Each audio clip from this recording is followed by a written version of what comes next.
Bismillahirrahmanirrahim. Assalamualaikum warahmatullahi wabarakatuh. Assalamualaikum. Buya, saya mau tanya masalah ojek. Apa? Ojek. Katanya ada Ojek. yang bilang naik ojek itu haram. Jadi gimana kalau kegiatan saya kan dari rumah ke sini pagi Sabtu tuh naik ojek. Terus kalau ziarah ke kuburan suami saya naik ojek lagi.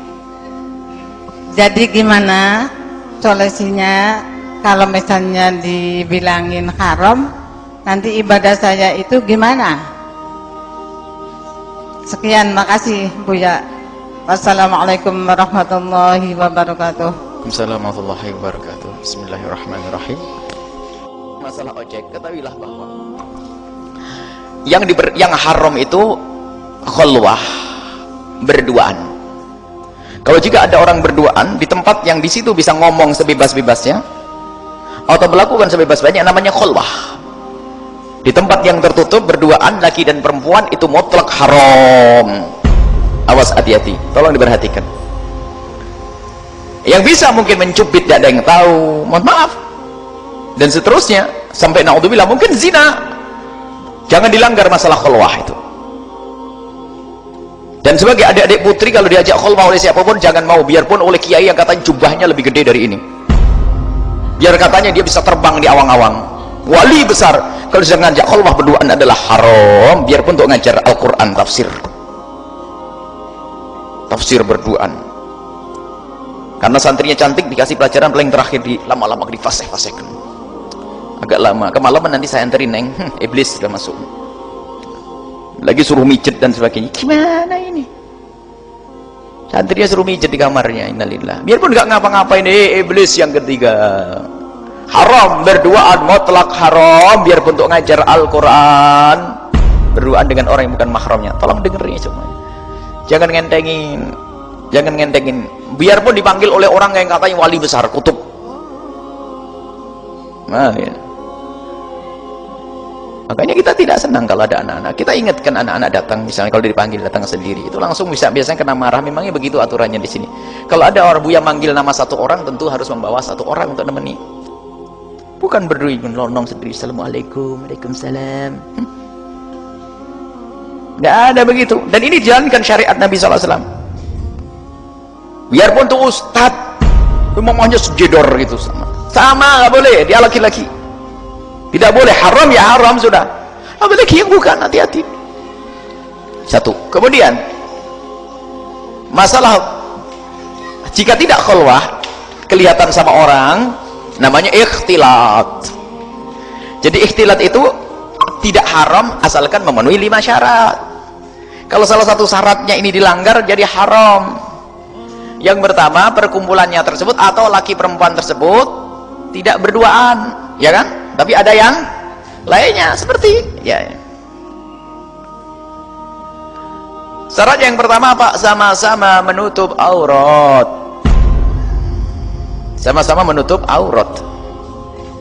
Tapi kalau kita ikhtilat berkumpul dengan orang yang tidak menutup aurat, hukumnya haram.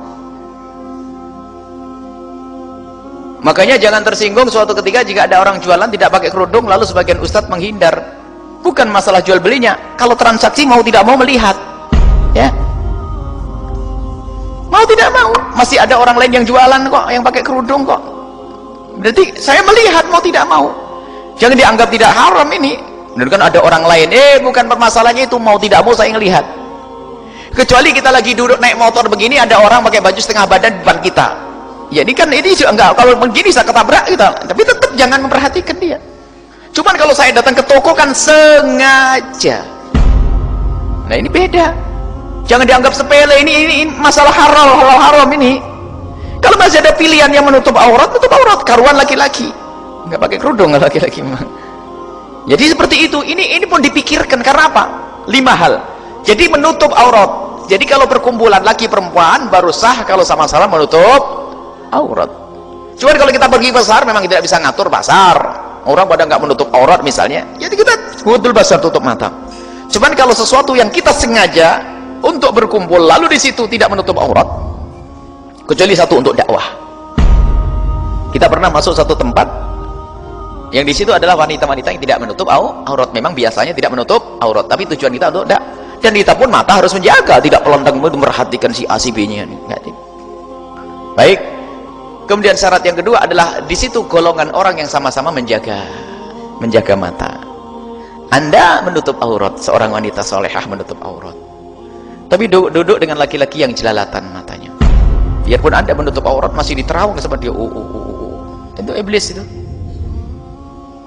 Kebayang, mohon maaf, memperhatikan lekuk-lekuk, diperhatikan ini.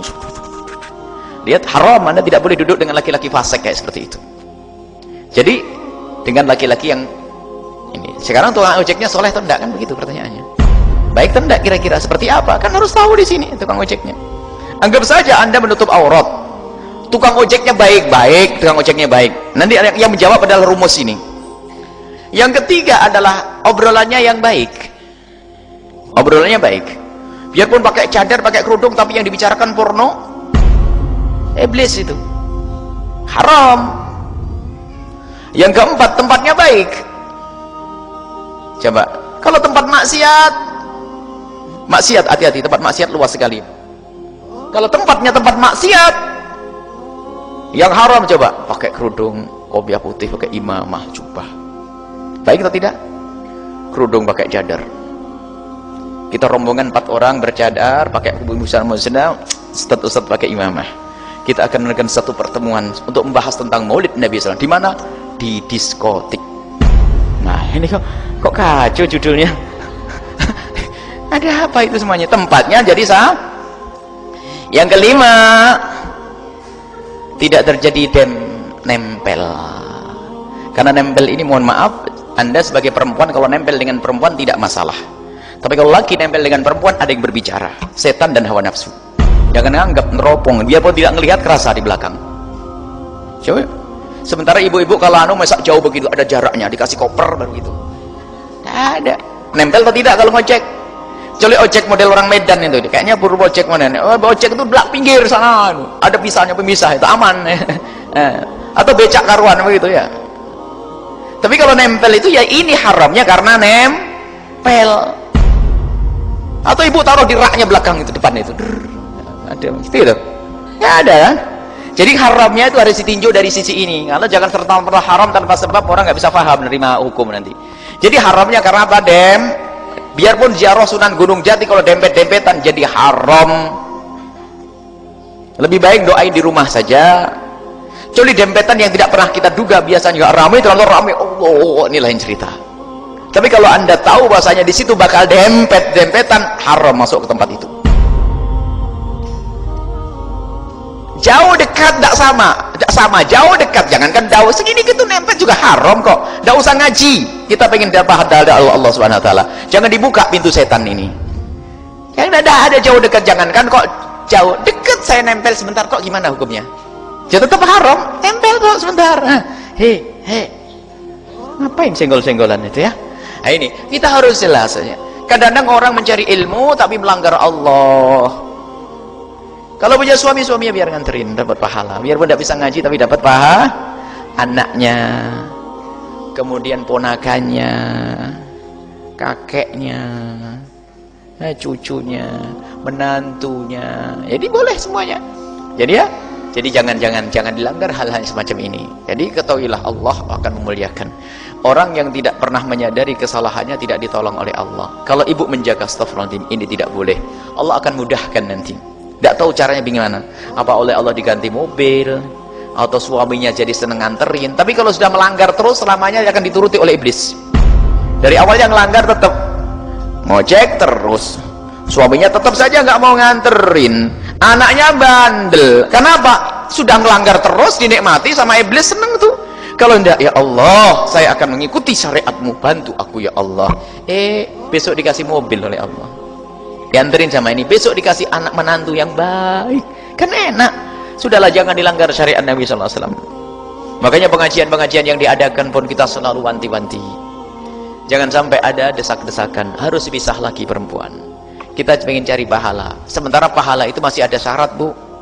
Orang itu beramal baik, syaratnya adalah ikhlas, ikhlas. Kalau tidak ikhlas diterima atau tidak?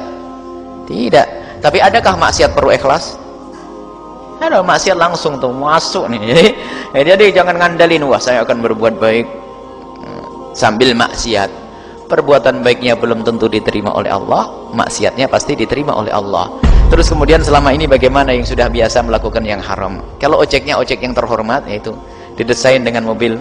Kemarin kita pengen moto, ini kayaknya bagus nih di mana sama si Imam di Medan. Barangkali saudara ada dibuat dan terpisah ada pemainnya. Nah, ini kayaknya harus dibudayakan ojek dan itu bisa banyak orang dan lebih menguntungkan bagi tukang ojeknya itu. Ini adalah ojek di samping itu desain motornya semuanya semacam itu. Kita perlu ojek yang semacam ini yang terhormat.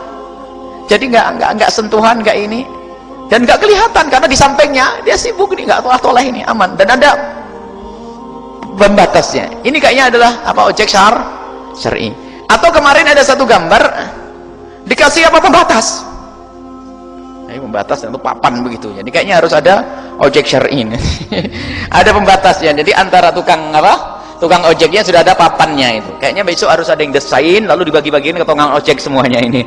Desain agar syar'i semuanya.